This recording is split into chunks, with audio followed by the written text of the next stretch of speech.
জি বাংলাতে আপনাদের সকলকে স্বাগত জানাচ্ছি। রয়েছি আমি শাকিলুল ইসলাম। আজ সপ্তম দফার ভোট, অর্থাৎ শেষ দফার ভোট। গোটা দেশের সাথে সাথে পশ্চিমবঙ্গের যে 9টি আসনে ভোট বাকি ছিল, আজকে সেই 9টি আসনে ভোট হয়ে গেছে। অর্থাৎ আজকে শেষ দফার ভোটে পশ্চিমবঙ্গের যে 9টি আসনে ভোট ছিল, সেই 9টি আসনে ভোট শেষ হয়ে গেছে। কিন্তু এই 9টি আসনের মধ্যে কোন দল কটি আসনে জিতবে সেই নিয়েই আজ আলোচনা করব। আলোচনা করার পূর্বে বলবো, যারা আমাদের ইউটিউব চ্যানেলে নতুন এসেছেন তারা আমাদের ইউটিউব চ্যানেলটি সাবস্ক্রাইব করুন, আর যদি ভিডিওটি ফেসবুকে দেখে থাকেন তাহলে ফেসবুক পেজটি ফলো করুন। আপনাদেরকে জানিয়ে রাখি, এই 9টি যে লোকসভা কেন্দ্রের ভোট বাকি রয়েছে তার মধ্যে কলকাতার 2টি আসন, দক্ষিণ কলকাতা এবং উত্তর কলকাতা। দক্ষিণ কলকাতায় সিপিএম এর প্রার্থী সায়রা শাহ হালিম এবং তার বিরুদ্ধে তৃণমূল কংগ্রেসের প্রার্থী হচ্ছে মালা রায়। উত্তর কলকাতায় বিজেপির প্রার্থী হচ্ছে তাপস রায় এবং তৃণমূল কংগ্রেসের প্রার্থী হচ্ছে সুদীপ বন্দ্যোপাধ্যায় এবং সেই সাথে সাথে কংগ্রেসের প্রার্থী জোট প্রার্থী প্রদীপ ভট্টাচার্য। এছাড়াও বারাসাত লোকসভা কেন্দ্রে তৃণমূল কংগ্রেসের প্রার্থী কাকলি ঘোষ দস্তিদার, যেখানে আইএসএফ এর প্রার্থী যোগ্য লড়াই দিয়েছে সেই তাপস ব্যানার্জি, কিন্তু আইএসএফ এর সেখানে প্রার্থী রয়েছে বারাসাতে। দমদম লোকসভা কেন্দ্রে কিন্তু তৃণমূল কংগ্রেসের প্রার্থী হচ্ছেন অধ্যাপক সৌগত রায় এবং সিপিএম এর প্রার্থী হচ্ছে সুজন চক্রবর্তী, বিজেপির প্রার্থী হচ্ছে শিলভদ্র দত্ত। ত্রিমুখী লড়াই হয়েছে দমদমে। আমরা যদি দেখি বসিরহাট লোকসভা কেন্দ্র, উত্তর 24 পরগনার বসিরহাটে, সেখানেও তৃণমুখী লড়াই হয়েছে। সেখানে তৃণমূল কংগ্রেসের প্রার্থী ছিলেন হাজি নুরুল ইসলাম, আইএসএফ এর প্রার্থী ছিলেন একদম তরুণ ইঞ্জিনিয়ার এবং বিজেপির প্রার্থী ছিলেন রেখা পাত্র এবং সিপিএম এর প্রার্থী ছিলেন নিরাবার সর্দার। এই চতুর্মুখী লড়াই কিন্তু বসিরহাট হয়েছে। এই বসিরহাটের উত্তর 24 পরগনার যে 3টি লোকসভা কেন্দ্র, বসিরহাট, বারাসাত এবং দমদম, এই 3টি লোকসভা কেন্দ্রে কিন্তু ভোট বাকি রয়েছে। উত্তর 24 পরগনা জেলার যে 3টি আসন রয়েছে সেই 3টি আসনে কিন্তু ভোট বাকি রয়েছে। উত্তর 24 পরগনার যে আজকে 3টি আসনে ভোট বাকি রয়েছে তার মধ্যে দমদম, বারাসাত এবং বসিরহাট। দক্ষিণ 24 পরগনার 4টি আসন, ডায়মন্ড হারবার, মথুরাপুর, জয়নগর এবং যাদবপুর। তার মধ্যে সবচেয়ে স্পর্শকাতর যে 2টি লোকসভা, যাদবপুর এবং ডায়মন্ড হারবার, এই 2টি আসনে কিন্তু গোটা দেশের মানুষের, গোটা রাজ্যের মানুষের চোখ ছিল। এবং আপনাদেরকে জানিয়ে রাখি যে ডায়মন্ড হারবারে কিন্তু সেখানে অভিষেক বন্দ্যোপাধ্যায়ের বিরুদ্ধে সিপিএম এর প্রার্থী প্রতীকুর রহমান লড়াই দিয়েছে, আইএসএফ এর প্রার্থী মজনু লস্কর লড়াই দিয়েছে এবং বিজেপির প্রার্থীও কিন্তু সেখানে লড়াই দিয়েছে। সেখানেও কিন্তু চতুর্মুখী লড়াই হয়েছে। তবে এই যে আজকে 9টি আসনের ভোট হয়েছে, সেই 9টি আসনের মধ্যে কোন কেন্দ্রে কে জিতবে? প্রথম কলকাতা থেকে যদি শুরু করি, উত্তর কলকাতা তাপস রায় নাকি সুদীপ বন্দ্যোপাধ্যায় নাকি প্রদীপ ভট্টাচার্য, এই ত্রিমুখী লড়াইয়ে কংগ্রেস, বিজেপি এবং তৃণমূলের এই ত্রিমুখী লড়াইয়ে কিন্তু হাড্ডাহাড্ডি লড়াই হয়েছে। সেখানে তাপস ব্যানার্জি বনাম সুদীপ বন্দ্যোপাধ্যায়ের লড়াই হয়েছে এবং সেই লড়াইয়ে অনেকটা এগিয়ে রয়েছে তৃণমূল কংগ্রেসের প্রার্থী সুদীপ বন্দ্যোপাধ্যায়, কিন্তু তার বিরুদ্ধে নানা অভিযোগ রয়েছে এবং তৃণমূলের একাংশ চাই সুদীপ বন্দ্যোপাধ্যায় হেরে যাক। ফলে তার থেকেও কিন্তু তাপস রায়ের দিকে একটা ভোট যাবে তৃণমূল থেকে। অন্যদিকে প্রাক্তন রাজ্যসভার সাংসদ সুদীপ ভট্টাচার্য, যিনি কংগ্রেসের বর্ষিয়ান নেতা, তার প্রতি কিন্তু একটা শিক্ষিত মানুষের একটা আবেগ উদ্দীপনা রয়েছে। ফলে ত্রিমুখী লড়াই হয়েছে। তবে ত্রিমুখী লড়াই অনেকটাই এগিয়ে রয়েছে তৃণমূল কংগ্রেসের প্রার্থী সুদীপ বন্দ্যোপাধ্যায়। আমরা যদি দেখি দক্ষিণ কলকাতায় সায়রা শাহ হালিম, যিনি সিপিএম এর প্রার্থী, বাম কংগ্রেস জোটের প্রার্থী, অন্যদিকে তৃণমূল কংগ্রেসের প্রার্থী মালা রায়, এই দুজনের মধ্যে কিন্তু হাড্ডাহাড্ডি লড়াই হয়েছে। এখনো পর্যন্ত কিন্তু মুসলিম এরিয়াতে একটা বড় অংশের ভোট ছিল যেটা তৃণমূলের, সেই জায়গায় কিন্তু সভা বসিয়েছে সায়রা শাহ হালিম এবং কলকাতার মুসলিম ইন্টালেকচুয়াল একটা শ্রেণীর মানুষ, তারা কিন্তু সায়রা শাহ হালিমকে সমর্থন দিয়েছেন। ফলে কলকাতা দক্ষিণে তৃণমূল এবং সিপিএম এর লড়াই কিন্তু জমে উঠেছে। কে জিতবে নিশ্চিত করে বলা যেতে পারে না, কিন্তু দুজনের মধ্যে কিন্তু হাড্ডাহাড্ডি লড়াই হয়েছে। এবার যদি আমরা দেখি দমদম লোকসভা কেন্দ্র, উত্তর 24 পরগনায়, সেখানে অধ্যাপক সৌগত রায়ের সঙ্গে লড়াই হয়েছে সুজন চক্রবর্তীর। সেই লড়াইয়ে বিজেপি প্রার্থী ছিল শিলভদ্র দত্ত, কিন্তু সেখানে তৃণমূল কংগ্রেস অনেকটা এগিয়ে রয়েছে। 24 পরগনা দমদম লোকসভা কেন্দ্রে সেখানে সুজন চক্রবর্তীর সঙ্গে লড়াই হয়েছে তৃণমূল কংগ্রেসের প্রার্থী সৌগত রায়।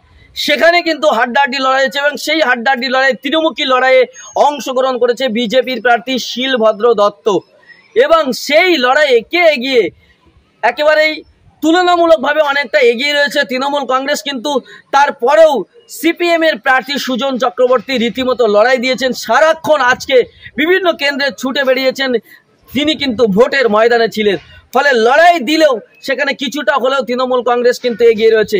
এবার যদি দেখি বারাসাত লোকসভা কেন্দ্র, বারাসাত লোকসভা কেন্দ্রে কিন্তু তৃণমুখী লড়াই হয়েছে। আইএসএফ, তৃণমূল এবং বিজেপি এই তৃণমুখী লড়াইয়ে কাকুলি ঘোষের দস্তিদার কিন্তু রীতিমতো চিন্তায় ভাঁজ ফেলে দিয়েছে আইএসএফ এর প্রার্থী, কারণ মধ্যমগ্রাম, বারাসাত এবং দেগঙ্গা এই তিনটি বিধানসভা কিন্তু রীতিমতো আইএসএফ এর দখলে।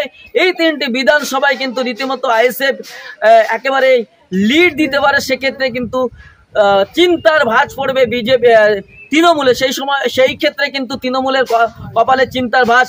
অন্যদিকে সেখানে বিজেপির প্রার্থীও কিন্তু ভালো ফাইট দিয়েছে, ফলে বারাসাত লোকসভা কেন্দ্রে কিন্তু তৃণমুখী লড়াই হয়েছে। তৃণমূল, বিজেপি এবং আইএসএফ, সেখানে কে জিতবে নিশ্চিত করে বলা যেতে পারে না।